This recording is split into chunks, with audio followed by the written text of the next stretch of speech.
नमस्कार, मैं हूं प्रीति रघुनंदन और आप देख रहे हैं अड़ी, क्योंकि हमें है देश की पड़ी। यूक्रेनी राष्ट्रपति ज़ेलेंस्की और अमेरिकी राष्ट्रपति के बीच हुई बहस के बाद शांति वार्ता पूरी तरह फेल हो चुकी है। ट्रंप के रुख से पश्चिमी देशों में करो या मरो की स्थिति बन गई है। ऐसे में अब 3 बड़े सवाल उठने लगे हैं कि अमेरिका ने यूक्रेन के सिर से हाथ खींच लिया है, तो क्या अब ज़ेलेंस्की का काउंटडाउन शुरू हो गया है? क्या ज़ेलेंस्की का अब दी एंड होने वाला है, या यूरोपीय देश ज़ेलेंस्की के साथ खड़े होकर अगले विश्व युद्ध 3 की तैयारी कर रहे हैं? और अगर तीसरे विश्व युद्ध की नौबत आती है तो रूसी राष्ट्रपति पुतिन क्या करेंगे? ये कुछ अहम सवाल हैं जिनके जवाब हम तलाशेंगे, लेकिन उससे पहले आज की बिग ब्रेकिंग आपको हम दिखाने जा रहे हैं, जिसमें पहली बड़ी खबर यह है कि अमेरिका से अब लंदन पहुंचे हैं यूक्रेनी राष्ट्रपति ज़ेलेंस्की। यूरोपीय यूनियन की बैठक में शामिल होंगे ज़ेलेंस्की। ब्रिटेन में यूरोपीय यूनियन नेटो की इमरजेंसी बैठक है। शांति वार्ता फेल होने के बाद लंदन में बैठक करने के लिए आए हैं ज़ेलेंस्की।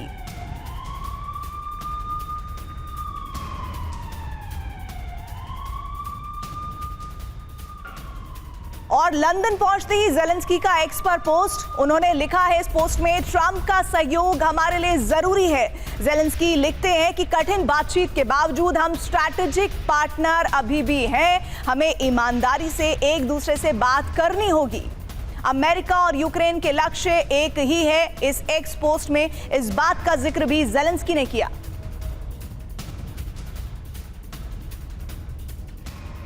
बड़ी खबर आ रही है, रूस से जंग में ज़ेलेंस्की को बड़ा झटका। ट्रंप ने ज़ेलेंस्की को मदद से इनकार कर दिया है। ज़ेलेंस्की पर सीज फायर का दबाव है, अपनी खोई जमीन वापस चाहते हैं ज़ेलेंस्की। लेकिन इस बीच काफी तीखी नोकझोंक हुई है ज़ेलेंस्की और डोनाल्ड ट्रंप के बीच में।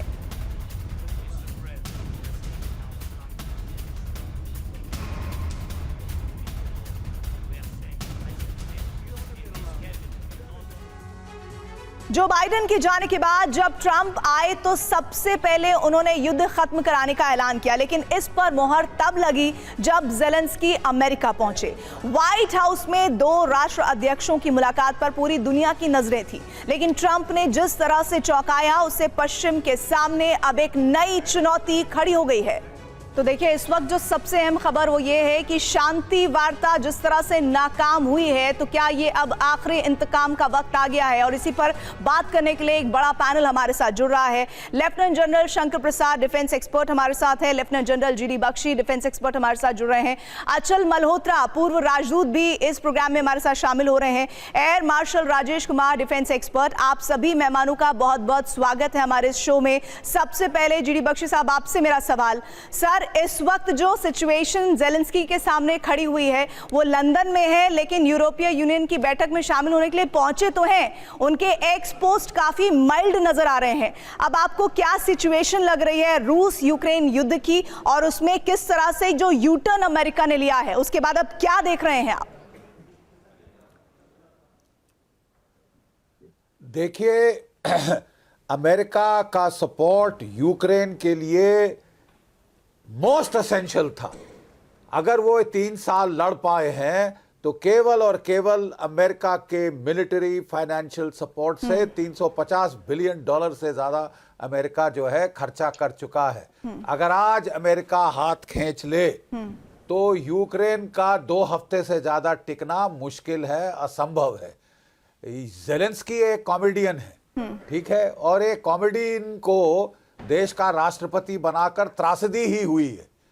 ये जो सारा यूक्रेन का युद्ध है, नैरेटिव ये बता दिया गया है कि रशिया ने इन्वेड किया, प्लेबुक पूरी निकाल दी गई कि रशिया को सैंक्शन करो, इसकी इकोनॉमी तबाह करो, पुतिन का तख्ता पलट करो। कख नहीं कर पाए ये लोग, ठीक है साहब। और बात ये है असली में कि यूक्रेन अब लड़ाई जमीन पर हार रहा है। Zelensky is delusional. अगर वो सोच रहे हैं कि वो अभी भी अपनी जमीन ले लेंगे तो वो उनका जो है दिमागी हालात पे मुझे सवालिया निशान लगते हैं, ठीक है। उन्होंने अपने देश की तबाही करा ली है, और जो बताया जा रहा है 1 मिलियन कैजुअल्टीज हो गई हैं यूक्रेन की। 8 मिलियन यूक्रेनियन अपना देश छोड़ के भाग गए हैं। बिल्कुल। मेजर जनरल शंकर प्रसाद को मैं इस चर्चा में शामिल करना चाहती हूँ। मेजर जनरल शंकर प्रसाद, अभी जैसे जीडी बख्शी साहब कह रहे थे कि एक कॉमेडियन को जेलेंस्की के तौर पर सत्ता मिली यूक्रेन की, उन्होंने राष्ट्रपति के तौर पर पदभार संभाला, लेकिन वो कॉमेडियन कल रात में जब राष्ट्रपति के तौर पर, एक देश के राष्ट्र अध्यक्ष के तौर पर जिस तरह से सामने था और 1-on-1 हम देख रहे थे डोनाल्ड ट्रंप और जेलेंस्की के बीच में, क्या आपको लगता है कि जब ये युद्ध शुरू हुआ था ये जेलेंस्की उतने ही कमजोर हैं जो कल आपको नजर आए, जिस तरह से वो एक बहुत ही शार्प तरीके से यूक्रेन को डिफेंस कर रहे थे और अपनी बात को रख रहे थे डोनाल्ड ट्रंप के सामने, जबकि वो अच्छी तरह से जानते थे कि डोनाल्ड ट्रंप यूक्रेन और रूस के युद्ध को लेकर क्या चाहते हैं, उनकी मंशा क्या है?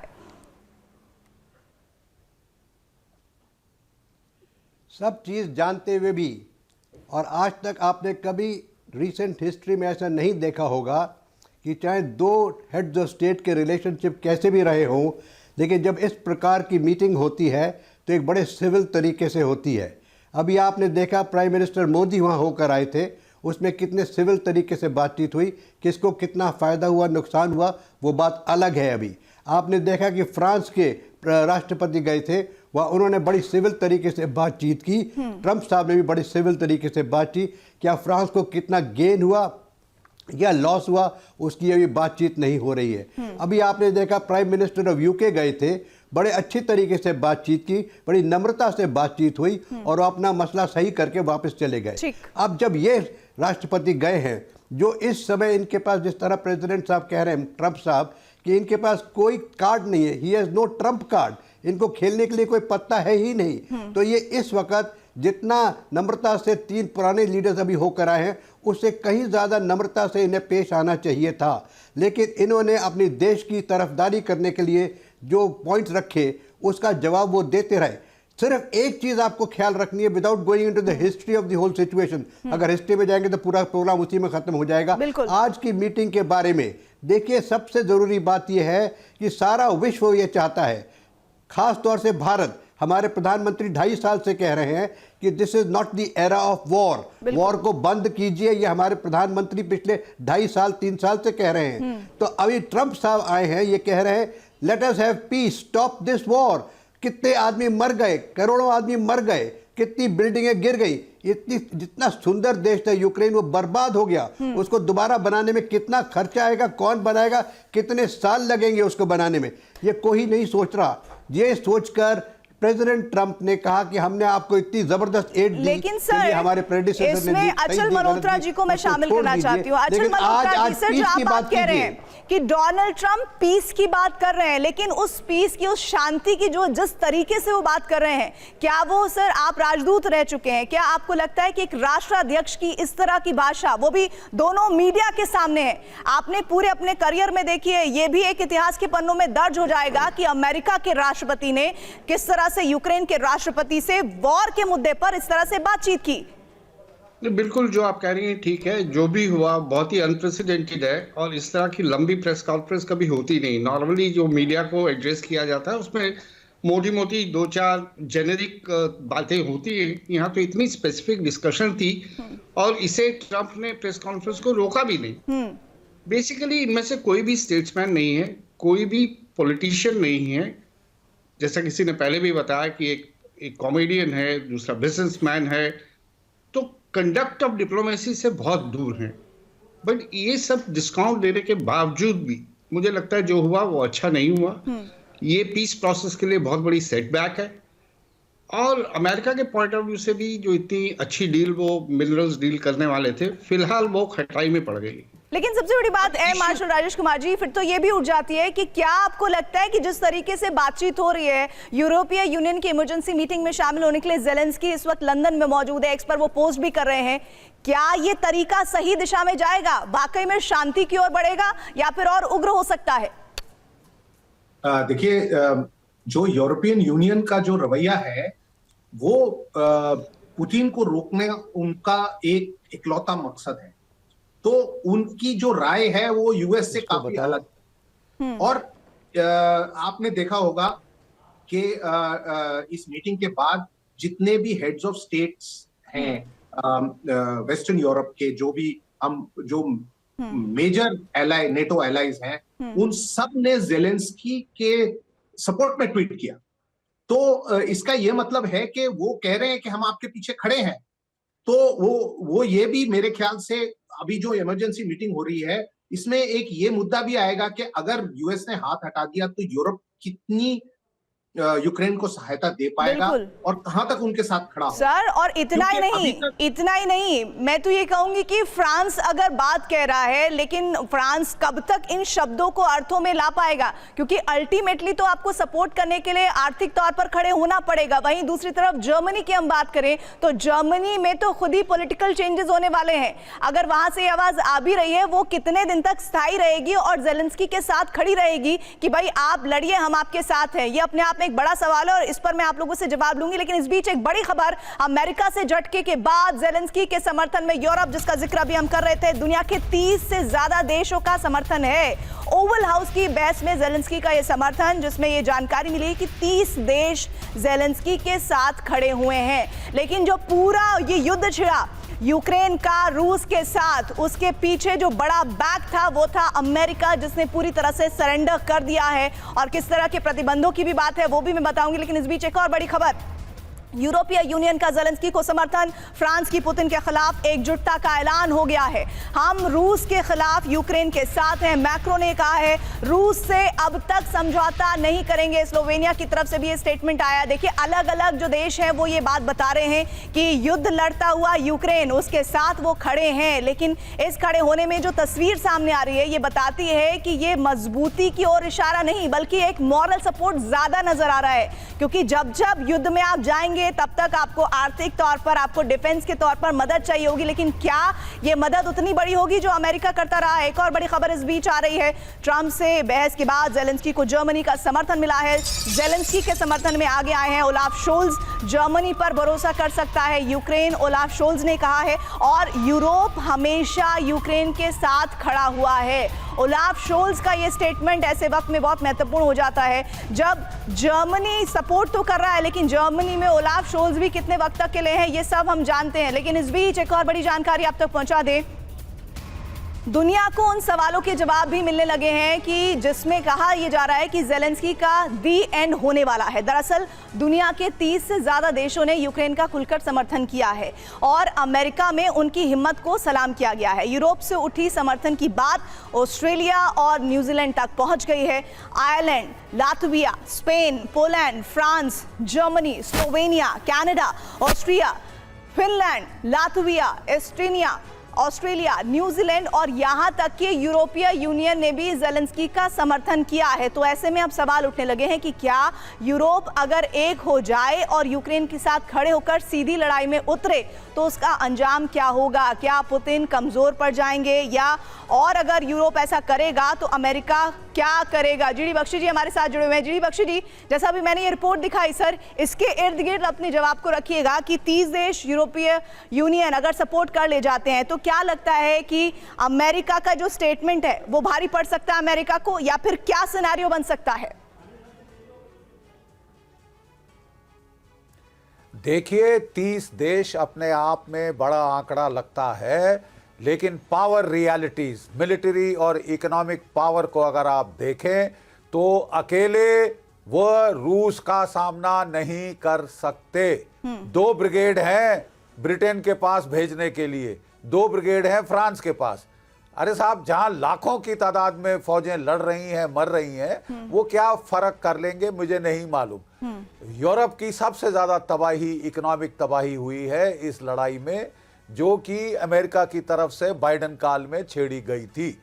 उसका मुद्दा था रूस को इकोनॉमिकली डिस्ट्रॉय करना।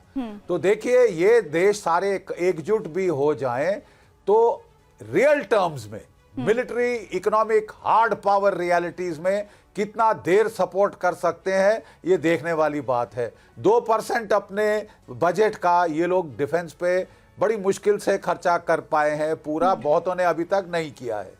अगर उनको अकेले लड़ना है तो 5% जीडीपी का डिफेंस पे खर्चा करना पड़ेगा। क्या इनकी इकोनॉमीज इसे सह सकती हैं? और यूरोप में भी ओपिनियन जो लोगों का है वो बदल रहा है। आपने बिल्कुल सही कहा, ओलाफ शोल्ज साहब जो है वो कुछ दिनों के मेहमान हैं। बहुत जो है कंजर्वेटिव इस टाइप की सोच यूरोप में आ रही है कि ये बेफालतू की जंग है। यूरोप की prosperity was based on cheap gas and oil from America, from Russia sorry, जो कि इतना नजदीक है। ये तोड़ के उनकी इकोनॉमी का जबरदस्त नुकसान हुआ है। इस नुकसान के बाद वो बातें कर लें, डींगे हाँक लें, असली लड़ाई अमेरिका लड़ रहा था, असली सपोर्ट अमेरिका दे रहा था, असली प्रॉक्सी वॉर अमेरिका कर रहा था। अमेरिका की ताकत के बगैर ये सब बातें ही होंगी, कोरी बातें। लेफ्टिनेंट जनरल शंकर प्रसाद, जैसे डीडी बख्शी जी कह रहे हैं, सर 30 का आंकड़ा सुनने में बहुत बड़ा लग रहा है, लेकिन इस आंकड़े में दम कितना नजर आ रहा है और यूक्रेन को इस आंकड़े से खुश क्यों नहीं होना चाहिए? क्योंकि रियलिटी तो ज़ेलेंस्की भी जानते हैं, जो कल कुछ हुआ ये अगर यहां तक पहुंचने की हिम्मत अमेरिका की और किस तरह से डोनाल्ड ट्रंप ने उन्हें ट्रीट किया यहां तक पहुंची है, तो मैसेज तो क्लियर है। भले ही 30 क्या, अब वो 100 अगर देश भी आ जाए, तो क्या लगता है आपको कि कुछ बदलने वाला है यहां पर? देखिए, बड़ा अच्छा सवाल पूछा है आपने। 30 देश का जवाब तो जनरल साहब ने दे दिया, लेकिन ये देखिए आप कि एक सवाल जो ट्रंप साहब ने कहा उसके बारे में ज़रूर हमको मेंशन करना चाहिए कि अगर ये 30 देश जैसे कि कह रहे हैं कि 2 ब्रिगेड और 4 ब्रिगेड अंदर भेज देंगे तो लड़ाई और फैल सकती है। आपने सुना, बख्शी साहब से मैं पूरा सहमत हूँ, उसको दोबारा अगला पॉइंट बता रहा हूं आपको। अगर इन देशों ने अपने ब्रिगेड्स भेजे, अपनी ताकत उसके अंदर भेजी और डायरेक्ट कॉन्फ्रंटेशन की रशिया के साथ, ये मुझे लगता है बाहर से करते रहेंगे। आप लड़िए, हम पीछे से देख रहे हैं, आप लड़िए, हम पीछे से देख रहे हैं, देने के लिए सामान भी को खास नहीं है। अगर ये खिजाना खास्ता अंदर गए और इन्होंने shoulder to shoulder, boots on ground करके रशिया के संग लड़ने की कोशिश की, तो अमेरिकन प्रेसिडेंट ने क्या कहा है, mister Zelensky, you are leading the world toward the third world war. तो उसका नतीजा क्या होगा? Russia has got the capacity of conventional weapons, जो कि यूरोप के अंदर वो डाल सकते हैं। जर्मनी वही है, फ्रांस वही है, यूके वही है। उनकी डिफेंस कैपेबिलिटी क्या है आज पूरे विश्व को मालूम है, पुतिन साहब को मालूम है। अगर उन्होंने कुछ भी कर दिया यहाँ पे तो वर्ल्ड वॉर 3 शुरू हो जाएगी। यही आज पुतिन साहब समझा रहे थे कि अगर आप फैसला नहीं करेंगे, आप 30 देशों को मिला के अपने साथ चलाने की कोशिश करेंगे, तो you are leading towards the third world war which has to be stopped at any cost. तो ये बात समझने की है कि बिल्कुल सही है, 30 देश नंबर जरूर है। एक बड़ी अच्छी कहावत निकली थी अखबारों में आज या कल परसों में कि UK has got more horses than tanks. तो इससे क्या जाहिर होता है, आजकल किसी के पास इस किस्म के हथियार नहीं है।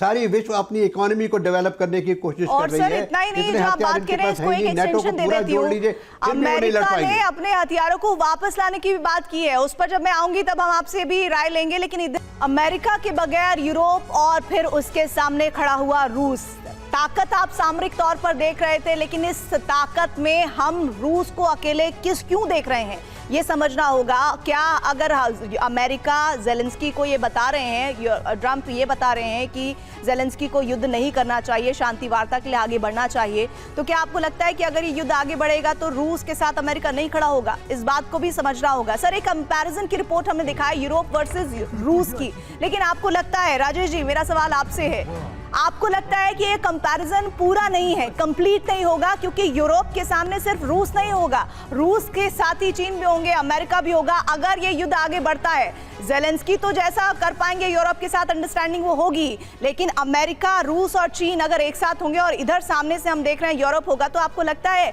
कि इस युद्ध को यूरोप ज़ेलेंस्की की अगुवाई में लड़ते हुए बहुत आगे तक ले जा पाएंगे? देखिए, जो आंकड़े हमने देखे उससे जाहिर है कि तकरीबन 1.4% ऑफ जीडीपी यूरोप स्पेंड करता है और 5% ऑफ जीडीपी से ऊपर रशिया स्पेंड करता है डिफेंस पे। तो डिफेंस पे उसका जो इंडस्ट्रियल कॉम्प्लेक्स है वो ऑल राउंडेड है। हालांकि उनकी टेक्नोलॉजी स्तर थोड़ी कम है वेस्ट से, लेकिन फिर भी उनकी सारी चीजें इंडिजिनस हैं, वेपन सारे इंडिजिनस हैं, वो किसी पे डिपेंडेंट नहीं है। हाँ, उनको जरूर जो सैनिक हैं वो अभी शायद कुछ कम पड़ रहे हैं क्योंकि उनकी पॉपुलेशन कम है, लेकिन मेरे को नहीं लगता कि यूरोप जो है, जो हमने बोला है उनके $280 बिलियन जो उनका, वो सभी इकट्ठे खड़े हैं। जैसे हंगरी उनके साथ नहीं खड़ा है, रोमानिया का क्या स्टेटस होगा इसके बाद कोई कह नहीं सकता, सर्बिया उनके साथ नहीं है,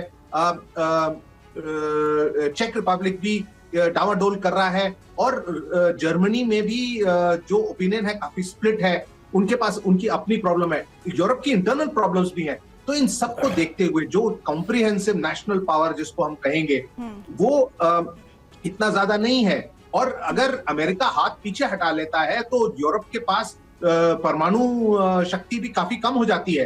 तो मेरे हिसाब से जो रशिया के पास जो विल है, उन्होंने जो स्पेशल मिलिट्री ऑपरेशन लॉन्च किया है उसमें जो उन्होंने विल दिखाई है, और इतनी कैजुअलिटीज लेने के बाद भी वो आगे बढ़ते ही जा रहे हैं और इनोवेशन भी करते जा रहे हैं, मेरे को नहीं लगता कि यूरोप के पास इतना स्टेइंग पावर होगा, क्योंकि उन्होंने हिस्टोरिकली पिछले लास्ट 4 दशकों से अंडर इन्वेस्टमेंट की है डिफेंस में। वो नेटो पर ही निर्भर रहे हैं और यूएस पे ही निर्भर रहे हैं। जितने भी उनके सारे बड़े बड़े जैसे एवैक्स हैं, रिफ्यूलर्स हैं, उनके ज्यादा से ज्यादा तो है वो अमेरिका से आए हैं। तो उनको ज़ेलेंस्की के साथ खड़ा रहना चाहिए, क्योंकि उनकी भी जो सिक्योरिटी। सर, तो मैं ऐसे में अचल मल्होत्रा जी से समझना चाहती हूँ। अचल जी, क्या आपको लगता है कि अमेरिका के लिए एक बड़ा मैसेज लंदन से जाएगा, क्योंकि यूरोपीय यूनियन की जो मीटिंग है उसके लिए पहुंचे हैं ज़ेलेंस्की, और जिसमें उनका जो स्टेटमेंट है वो बहुत, अगर आप ध्यान से देखें तो थोड़ा वो माइल्ड नजर आ रहे हैं अपने पोस्ट में अमेरिका के प्रति। देखिए, प्रेसिडेंट ट्रंप ने भी एक विंडो खुली छोड़ी है। उन्होंने जाते जाते जो ज़ेलेंस्की को कहा है कि जब तुम पीस एग्रीमेंट के लिए तैयार हो तो फिर वापस आ जाना। इसका मतलब दरवाजे मैंने तुम्हारे लिए पूरी तरह से बंद नहीं किए हैं। दूसरा, आपने खुद बताया अभी, ज़ेलेंस्की भी अपनी माइल्ड टोन में ही बात कर रहे हैं। वो अभी भी ये उम्मीद कर रहे हैं कि सूनर और लेटर अमेरिका के साथ मिलकर कोई ना कोई इसका हल निकाल लिया जाए। जहाँ तक मैसेजिंग की बात है, इतनी बड़ी यूरोप बड़ा तो है न्यूमेरिकली, लेकिन कंट्रीज क्या हैं, 3 या 4 कंट्रीज हैं विच मैटर, और वो ऑलरेडी जाके ट्रंप से इस बारे में बात कर चुकी हैं। और वो जो उनकी सिक्योरिटी गारंटीज जो एक बॉटम लाइन बना के बैठे हैं ज़ेलेंस्की, उसके लिए उन्होंने ये भी कहा कि हम तैयार हैं अपनी पीस कीपिंग फोर्सेस भेजने के लिए, इंटरनेशनल गारंटीज के लिए, जिस पे ट्रंप ने कोई कमिटमेंट नहीं किया। तो सवाल ये आता है, वो ये चीजें जरूरत तब पड़ेंगी जब डील हो जाए। अब वो डील कब शुरू होगी दोबारा, वो देखने वाली बात है। लेकिन एक फंडामेंटल सवाल है जिसके बारे में हम बात नहीं कर रहे। अनफॉर्चुनेटली जियोपॉलिटिकल सिनेरियो पिछले कुछ सालों से ऐसा बना है कि इसमें 2 ट्रेंड्स देख रहे हैं। My way is the highway, number 1, जिसे ट्रंप रिप्रेजेंट करते हैं। दूसरा ये है माइट इज राइट। आपका पॉलिटिकल ऑब्जेक्टिव के लिए आप यू आर यूजिंग फोर्स। हमने देखा अजरबैजान और आर्मीनिया में क्या हुआ। 25 साल से यूरोप उसमें मीडिएट कर रहा था, कुछ नतीजा नहीं निकला। अजरबैजान मजबूत हुआ और उसने फोर्स यूज करी, अपनी ऑक्युपाइड टेरिटरीज को बाहर निकाला और साथ ही साथ दूसरी टेरिटरीज भी ले ली, नगोर्नो कराबाख गया। इजराइल क्या कर रहा है, यूजिंग फोर्स, हमास से निकालो बाहर। रशिया ने भी ये किया। तो अब अगर इस कॉम्प्रोमाइज में रशिया के पास ये टेरिटरीज रह जाती है तो इस फंडामेंटल सवाल का क्या होगा। कल कोई भी उठेगा, यूज करेगा फोर्स और अपने पॉलिटिकल ऑब्जेक्टिव्स को अचीव कर लेगा। But unfortunately ground realities matter more than the principles. Sir, लेकिन तो एक बात का जवाब मैं अभी आपसे मुझे नहीं मिला है। मैं चाहती हूं कि आप उस पर जरूर अपनी बात रखिएगा और बाकी पैनलिस्ट भी रखिएगा कि ट्रंप ज़ेलेंस्की बहस के बाद अमेरिका का बहुत बड़ा फैसला हो गया है और रूस के खिलाफ सभी साइबर ऑपरेशन बंद किए गए हैं। यूक्रेन का ड्रोन अटैक रूस ने किस तरह से फेल किया है, तवेर रीजन की हम बात कर रहे हैं। तवेर रीजन में 21 इस वक्त ड्रोन अटैक के नाकाम होने की खबर आ रही है। देखिए, ये इस वक्त हम आपको दिखा रहे हैं। तवेर में रीजन जो है वहां पर 21 यूक्रेन का ड्रोन अटैक रूस ने फेल किया है। क्रीमिया की बात की जाए तो वहां पर 11 ड्रोन अटैक को रूस ने फेल किया है, पूरी तरह से नस्त नाबूद करने की कोशिशें। फिर आ जाती है बात ब्रियांस्क की, वहां पर 5 इस तरह के अटैक को नाकाम किया गया है। अब आगे बढ़ लेते हैं थोड़ा सा, अब बात कर लेते हैं बिल्गोरोद की। जी हाँ, बिल्गोरोद में 3 इस वक्त अटैक को नाकाम किए जाने की खबर आ रही है। तो यूक्रेन का ये ड्रोन अटैक रूस ने फेल किया है। रोस्तोव की बात की जाए तो वहां पर भी 3 अटैक्स को नाकाम करने की खबर आ रही है। इसके बाद बारी आ जाती है स्मोलेंस्क की, यहां पर भी 2 अटैक को नाकाम किया गया है। दैट मीन कि रूस भी अब अग्रेसिव है जवाब देने के लिए। और इसके बाद लिप्तेस्क में भी 2 इस वक्त खबर आ रही है कि यूक्रेन का ड्रोन अटैक रूस ने फेल कर दिया है। इस वक्त हम सीधे रुक कर लेते हैं जीडी बख्शी साहब का। जीडी बख्शी साहब, क्या आपको लगता है कि रेपरकशन है ट्रंप और जेलेंस्की की तीखी नोकझोंक का कि अब यूक्रेन अलग मोड में नजर आ रहा है और रूस भी अलग मोड में नजर आ रहा है, या फिर आपको लग रहा है कि ये वॉर तो चल ही रही है, ये वॉर का ही सिनेरियो है जो इस वक्त इस बातचीत के बाद सामने आ रहा है? देखिए, इस वक्त रूस का अपने मिलिट्री ऑपरेशंस को इंटेंसिफाई करना मेक्स गुड मिलिट्री लॉजिक। देखिए, यूक्रेन में भी लोग हिल गए होंगे, अभी तक वो सबको मालूम है असलियत। वो केवल और केवल अमेरिका की जो है सपोर्ट से लड़ रहे थे। हाइमार्स अमेरिका ने दिए, एटाकैम्स अमेरिका ने दिए, F-16 अमेरिका की मदद से पहुंचे हैं, पूरा साइबर ऑप्स अमेरिका कर रहा है। जो भी टारगेटिंग है आपके लॉन्ग रेंज वेपन सिस्टम्स की, वो अमेरिकन सैटेलाइट्स करा रहे हैं। जो सारा उनकी सैटेलाइट कम्युनिकेशन ड्रोन्स की है, स्टारलिंक पे हो रही है। अगर अमेरिका ये सारा बंद कर दे, ये यूक्रेन का टिकना असंभव हो जाएगा। और ये हार्श रियलिटी जेलेंस्की साहब को मालूम है, और उसके बावजूद इतने तेवर दिखाना अमेरिका को, ये तो नाटकीय था। नाटक तो उन्होंने कर लिया है, लेकिन ये नाटक उनको महंगा पड़ेगा।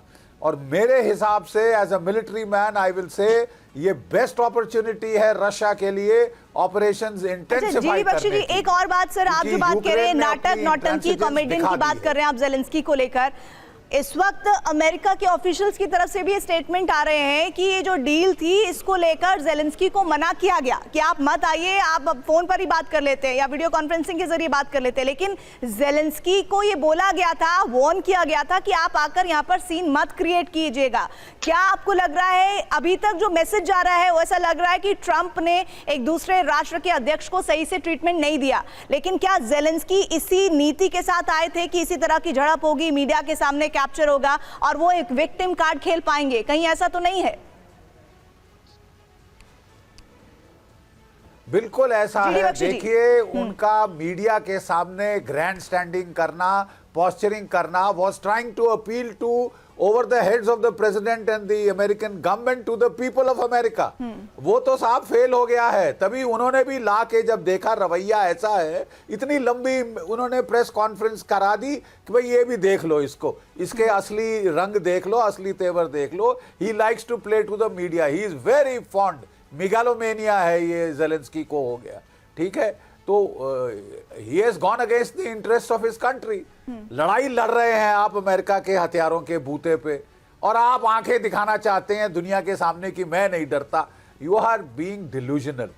और उन्होंने जानबूझ के ये नाटक किया है। वो यूरोप के लोगों को उकसाना चाहते थे, वो बताना चाहते थे कि हमको आपने कैसे अभी तक इन्वॉल्व नहीं किया, यूरोप को कैसे इन्वॉल्व नहीं किया। वो सब ईगो मैसेज आप कर लीजिए। Ground reality, power realities are very clear. How long can Ukraine fight without American support, period. ये है क्लियर क्वेश्चन। सर, ऐसा लग रहा है कि जेलेंस्की अभी भी अपने देश के सामने, अपनी देश की जनता के सामने बताना चाहते हैं कि मैं आपका लीडर हूं, और देखिए जब इंटरनेशनल ग्लोबली बात होती है तो मैं अडिग हूं अपने फैसलों पर, अपनी बातों पर और अपने युद्ध की नीति पर। वहीं दूसरी तरफ ट्रंप भी इसी तरह से अपनी देश की जनता को एड्रेस कर रहे हैं। लेकिन रूस क्या एड्रेस कर रहा है इस वक्त? जेलेंस्की ट्रंप बहस के बाद अमेरिका का बहुत बड़ा फैसला हुआ है जिसमें रूस के फेवर में क्या बात जा रही है, ये बड़ी खबर है इस वक्त। रूस के खिलाफ सभी साइबर ऑपरेशंस बंद किए गए हैं। अमेरिकी रक्षा मंत्री पीट हेगसेथ ने यह आदेश दिया है। यूक्रेन की मदद कर रही थी अमेरिकी साइबर कमांड, और अमेरिकी साइबर मदद से रूस में पिन पॉइंट हमले हुए हैं। ये इस वक्त की सबसे अहम और बड़ी खबर है। और साथ ही एक और बड़ी जानकारी आप तक पहुंचा दे, बहुत बड़ी खबर है ये, व्हाइट हाउस में बहस पर रूस ने तंज कसा है। राष्ट्रपति ट्रंप के धैर्य की रूस ने तारीफ की है। बहस के बावजूद जेलेंस्की पर नहीं हुआ हमला पर रूस, ये इस तरह से बातें रखी गई हैं। इस वक्त आपको ये भी बता दें कि जेडी वेंस ने खुद पर रखा कंट्रोल, ये रूस की तरफ से बयान आया है। रूसी रक्षा मंत्रालय की तरफ से दावा किया गया है कि बहस के बावजूद हमलावर अमेरिका नहीं हुआ जेलेंस्की पर, यूक्रेन पर। यह एक पॉजिटिव साइन रूस का अमेरिका के लिए नजर आ रहा है। और देखिए, दो ब्रेकिंग, दो विजुअल, ये दोनों ही ब्रेकिंग इंटरनेशनल पॉलिटिक्स के लिए बहुत महत्वपूर्ण है। यूक्रेन की मदद कर रही थी यूएस साइबर कमांड, जिसमें जानकारी है कि अब पूरी तरह से इस साइबर कमांड को रोक दिया गया है। रूस के खिलाफ अब किसी तरह का जो साइबर कमांड है वो ऑपरेशन नहीं अमेरिका करेगा। ये पूरी तरह से यूक्रेन को मदद पहुंचा रहा था। दूसरी तरफ जो आप खबर देख रहे हैं वो है रूस की तरफ से। जेडी वेंस ने खुद पर कंट्रोल रखा। रूस ने कहा इस पूरी तीखी नोकझोंक में यूक्रेन के खिलाफ हमलावर अमेरिका हो सकता था, लेकिन ऐसा नहीं हुआ। रूसी रक्षा मंत्रालय का ये पॉजिटिव जेस्चर अमेरिका के लिए नजर आ रहा है। और लेफ्टिनेंट जनरल शंकर प्रसाद जी, मैं आपका रुक करना चाहती हूं सर। ये दो विजुअल, दो ब्रेकिंग जो इस वक्त हम दिखा रहे हैं, इसमें ये सिलसिला यहीं तक नहीं थमा है। इसमें साइबर कमांड ऑपरेशन रूस के खिलाफ रोका नहीं गया है, बल्कि अब अटैक एमएस को लेकर अमेरिका कह रहा है यूक्रेन से वापस करिए, सारी जो आपको फंड्स हुए हैं उसका हिसाब किताब दीजिए। एलॉन मस्क को एक जिम्मा सौंपा गया है, वो पूरा पाई का हिसाब लेंगे। और भी बहुत कुछ है जिसका जिक्र मैं आगे करूंगी, लेकिन ये जो सब कुछ हो रहा है ये बता रहा है कि अब रूस और अमेरिका बहुत ही म्यूचुअल कंसेंट के साथ आगे बढ़ रहे हैं, जिसमें एक वक्त में जो अमेरिका के साथ यूक्रेन बिल्कुल ऐसा लग रहा था कि दोनों साथ साथ हैं, पैरेलल हैं, वो बिल्कुल अलग अलग हो गए हैं। आप बिल्कुल ठीक कह रही हैं, इसमें कोई दो राय हो नहीं सकती। देखिए, जो बात पुतिन साहब की और ट्रंप साहब की पहले हो चुकी है फ़ोन पे, उस बात को इन्होंने मुकम्मल करना है। ट्रंप साहब जो उससे कह चुके हैं पुतिन से कि हम शांति लाते हैं, शांति आएगी, और ज़ेलेंस्की को बुला के हम शांति का उसके साथ सीज फायर कराएंगे। तो अगर वो नहीं करा पाते हैं तो उन्हें गुस्सा आएगा कि मेरी बात को जो मैंने पुतिन से कही थी वो मुकम्मल नहीं हो पा रही है, तो obviously he will get very annoyed. जो आज हुआ है that is like music to Putin's ears. Putin तो बड़ा खुश है आज, और आज रात को आप देखिएगा, अगले 24 घंटे के अंदर आप देखिएगा जिस प्रकार से रशिया के हमले होते हैं, जिस प्रकार से रशिया की वजह से और नुकसान होता है, पता नहीं कितने लोग और मारे जाएंगे, कितनी बिल्डिंगें और गिराई जाएंगी, तो वो एक रात में 24 घंटे में देखिएगा इतना ज़बरदस्त नुकसान हो जाएगा यूक्रेन का कि ये पिछले शायद हफ्ते भर में नहीं हुआ होगा। तो पॉइंट सिंपल ये है कि रशिया का और अमेरिका का बातचीत हो चुकी है, उन्होंने फैसला किया है, पुतिन साहब ने उनको एक तरीके से कंफर्म किया है कि ये लड़ाई मैं रुकवा दूंगा। अगर वो लड़ाई नहीं रुक पा रहे हैं तो obviously it's a failure on part of Trump which will not be acceptable to him. तो वो तो कुछ भी करेंगे आप कि जिससे कि यूक्रेन के अंदर और ज़्यादा तबाही हो। In fact he will not talk anything about what is going to happen there. Russia has got a free hand, ना उनको साइबर सपोर्ट मिलेगी, ना उनको स्टारलिंक्स मिलेंगे। सारी कम्युनिकेशन, सारे सैटेलाइट्स तो स्टारलिंक से चलते हैं। अगर वही बंद हो गए तो कहाँ हथियार फायर करेंगे? और यही मेरा सवाल है अचल मल्होत्रा जी से। अचल मल्होत्रा जी, अभी जैसा मैं जिक्र कर रही थी उसमें मैं कुछ और बातों का जिक्र और करना चाहती हूँ। साइबर ऑपरेशन रूस के खिलाफ कंप्लीटली अमेरिका ने कह दिया नहीं होंगे। दूसरी तरफ अमेरिका ने यूक्रेन में जो मिशन एनर्जी ग्रिड था उसको पूरी तरह से बंद कर दिया। तीसरी बात, अमेरिका अटैक एमएस हाइमार्स सिस्टम ले सकता है वापस, इस तरह की जानकारी। और जो सबसे बड़ी बात, जो मदद दी गई अमेरिका की तरफ से उसका पाई का हिसाब लिया जाएगा कि इसमें धांधली हुई है। ये एक डिप्लोमेसी में किस तरह से काम करता है मैसेजिंग के लिए कि अब हम आपके साथ नहीं और ना खड़ा होना चाहते हैं। ये बहुत बड़ा मैसेज है, प्रेशर टैक्टिक्स है जो ट्रंप काफी समय से लगा रहे हैं। और वो अपना इस फेलियर के बाद जो टॉक, उनकी काफ़ी एक्सपेक्टेशंस थी, वो बार बार कह रहे थे कि मैं चाहूँगा कि दुनिया मुझे पीस मेकर के नाम से याद करे। तो ये जो एक सडनली ये टर्न जो हुआ इवेंट्स का, और उसके बाद जो उन्होंने अपना ये बताया कि भाई अगर तुम मेरे साथ नहीं हो तो तुम आउट हो फिर, तो उसकी शुरुआत हो गई। अब मैसेजिंग शुरू हो गई कि अब हम तुम्हें यहाँ मदद नहीं करेंगे, यहाँ मदद नहीं करेंगे, बल्कि तुमसे हर उस चीज़ का हिसाब लेंगे जो हमने तुम्हें पैसा दिया उसके बारे में पूछेंगे। इससे पहले भी एक बार बात उठी थी कि जो आर्म्स एंड एम्यूनिशन जाता है उक्रेन में, उस पर धांधलेबाजी हो रही है। खैर वो तो दबा दी गई थी बाद में। बट कुल मिला के ये है कि अब अमेरिका की तरफ से यही सिग्नल आएगा कि भाई ये हम आउट हैं इससे, अब तुमने निपटना है तो निपट लो। और यही जो सिग्नल है अमेरिका का यूरोप के लिए भी होगा। अगर तुम में दम है तो तुम उक्रेन के साथ खड़े हो जाओ और देख लो तुम उसे बचा सकते हो या नहीं बचा सकते। डेफिनेटली यूरोप अपने सोल्जर्स बूट्स को वहां ग्राउंड पे नहीं भेजेगा। जैसे ही वे भेजेगा तो वो समझ लीजिए कि फिर वो आफत क़यामत की रात शुरू हो जाएगी उस दिन से। वो थर्ड वर्ल्ड वॉर की शुरुआत ही मानिए उसे। तो सर क़यामत की रात के लिए यूरोपीय यूनियन, यूरोप तैयार है नहीं है, इसको भी समझना होगा। हाँ, ये नहीं बिल्कुल क्लियर है, ये नहीं है, लेकिन फिर भी अब आगे क्या होने जा रहा है, यूरोपीय यूनियन की मीटिंग में क्या मैसेजिंग निकलने वाली है, इस पर मैं आगे आपसे बात करूंगी। इस बीच नेटो को लेकर ट्रंप का विध्वंसक ऐलान, नेटो को लेकर प्रतिबंध नहीं है। डोनाल्ड ट्रंप ने क्लियर कट मैसेज दिया है, नेटो पर सिर्फ अमेरिका ज्यादा खर्च क्यों करे, यूरोपीय देश भी अमेरिका जितना खर्च करे, सभी देशों को बराबर खर्च करना चाहिए और अमेरिका नेटो के बीच कोई अंतर ना हो, ये डोनाल्ड ट्रंप ने कह दिया है। देखिए, आपने टैरिफ को देकर कहा था किस तरह से खरी खरी आपने सुनी थी डोनाल्ड ट्रंप की। अब डोनाल्ड ट्रंप कह रहे हैं कि नेटो में जो पैसा दिया जा रहा है वो बराबर का होना चाहिए, वो यूरोपीय देश भी उतना ही दे जितना हम दे रहे हैं, बराबरी होनी चाहिए। इधर बड़ी खबर एक और ये कि जेलेंस्की के खिलाफ ट्रंप का पहला एक्शन, यूक्रेनी पावर परियोजनाओं में मिल रही मदद रोकी गई है। ट्रंप ने यूक्रेन में अपने कर्मचारियों को वापस बुलाया है। यूक्रेन में कभी भी ब्लैकआउट की वार्निंग दी गई है। बड़ी खबर इस वक्त, एनर्जी ग्रिड के लिए अमेरिका ने दिए सैकड़ों मिलियन डॉलर, तो इस मिलियन डॉलर की मदद को अब पूरी तरह से बैकआउट करने की तैयारी में अमेरिका। और अब आप सोचिए कि अगर ऐसा होता है तो अब ब्लैकआउट के लिए यूक्रेन को तैयार रहना होगा। इस बात की धमकी डोनाल्ड ट्रंप ने दी है। ट्रंप ने यूक्रेन से अपने कर्मचारियों को भी वापस बुलाने की जानकारी साझा की है।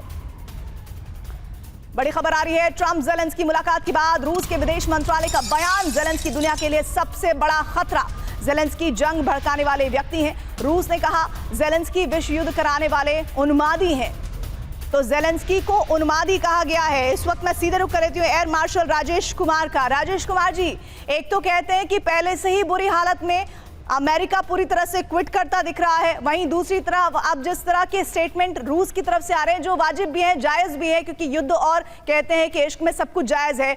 जेलेंस्की विश्व युद्ध कराने वाले उन्मादी हैं। रूस ये स्टेटमेंट देकर अपने आप को क्या ये बताना चाहता है कि अब वो और युद्ध नहीं चाहता और ये युद्ध आगे बढ़ रहा है तो यूक्रेन की वजह से और जेलेंस्की की वजह से? जी बिल्कुल, अभी तक पुतिन को अग्रेसर पेंट किया गया है, वो उनको अभी मौका मिला है जेलेंस्की को इंस्टिगेटर लेबल करने का, तो वो उस मौके को नहीं छोड़ेंगे। पर जो मुद्दा है, जो यूरोप का मुद्दा है, वो क्या मैसेज देंगे ट्रंप को और किस तरह से आगे बढ़ेगी बात। मेरे हिसाब से ट्रंप ने सिग्नलिंग क्लियर कर दी है इस स्टेटमेंट के साथ कि अगर जो है यूरोपियन यूनियन यूक्रेन को सपोर्ट करना चाहता है तो they are on their own, we are going to scale back our support, हम पैसा कम देंगे नेटो को। और इतने सारे इक्विपमेंट, जैसे मैं पहले भी बता चुका हूं, जो नेटो के हैं वो यूएस एसेट्स हैं जो यूरोप में स्टेशन है। अगर उन एसेट्स को ही उन्होंने वापस खींच लिया, जैसे एवैक्स वगैरह, तो कहां जाएगा यूक्रेन? उनका जितना भी छोटी सी जो एयरफोर्स है, जो छोटा मोटा काम कर रही है, वो भी नहीं कर पाएगी। तो मेरे को नहीं लगता। और रशियंस का जो अभी तक पीछे रशियन एयरफोर्स को पीछे धकेला हुआ था, वो तो बिल्कुल आगे फ्रंट तक आ जाएंगी और कंप्लीट सिनेरियो चेंज हो जाएगा।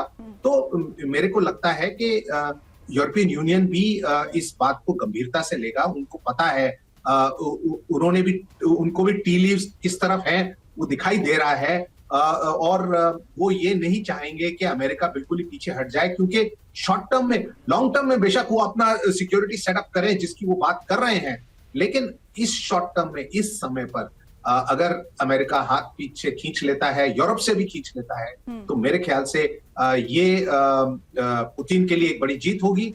और जो यूक्रेन की हालत होगी वो मेरे ख्याल से काफी दर्दनीय हो जाएगी। तो सबको सोच करके, सर ऐसा लग रहा है आपकी जो बात है उसमें एक बात बहुत क्लियर है, वो ये कि तीखी नोकझोंक भले ही जेलेंस्की और ट्रंप के बीच में हुई है, लेकिन यूरोपीय यूनियन की मीटिंग में एजेंडा डोनाल्ड ट्रंप ने ही सेट किया है। उस एजेंडे में जीडी बख्शी जी क्या कहेंगे उस पर हम नजर डालेंगे, लेकिन इस बीच एक और बड़ी खबर, ओवल हाउस में ट्रंप जेलेंस्की की बहस पर एलॉन मस्क का बयान, एलॉन मस्क का जेलेंस्की पर सीधा हमला, जेलेंस्की ने खुद को यूएस की नजर में गिराया। एलॉन मस्क ने कहा है कि समय आ गया है, अब यूक्रेन को दी गई एक एक मदद के हिसाब को लेना चाहिए। जेलेंस्की वर्ल्ड वॉर 3 का जुआ खेल रहे हैं। बड़ी खबर आ रही है ट्रंप ज़ेलेंस्की बहस पर। बहुत बड़ी खबर, अभी तक की सबसे बड़ी खबर। यूएस का समर्थन हटने के बाद यूरोप का पहला बड़ा कदम, नॉर्वे बनाएगा एयर डिफेंस मिसाइल। यूक्रेन में मिसाइल का मास प्रोडक्शन होगा। यूक्रेन में नासाम्स के लिए मिसाइल बनेगी। ये अभी की सबसे लेटेस्ट खबर आप तक पहुंचा रहे हैं ट्रंप ज़ेलेंस्की बहस पर। ये बड़ी खबर, यूएस का समर्थन हटने के बाद यूरोप का पहला बड़ा कदम, नॉर्वे बनाएगा एयर डिफेंस मिसाइल और यूक्रेन में मिसाइल का मास प्रोडक्शन होगा। यूक्रेन में नासाम्स के लिए मिसाइल बनेगी। तो दो बड़ी खबरें इस वक्त आपके सामने होने जा रही हैं विजुअल्स के साथ, जिसके जरिए आप समझिए कि अब अंतरराष्ट्रीय स्तर पर वर्ल्ड वॉर 3 क्वेश्चन मार्क, अब सब कुछ इसका जवाब ज़ेलेंस्की और यूरोप तय कर सकते हैं यूरोपीय यूनियन की मीटिंग में। तो दो विजुअल और दो ब्रेकिंग के साथ इस वक्त आपके सामने ये खबर दिखा रहे हैं।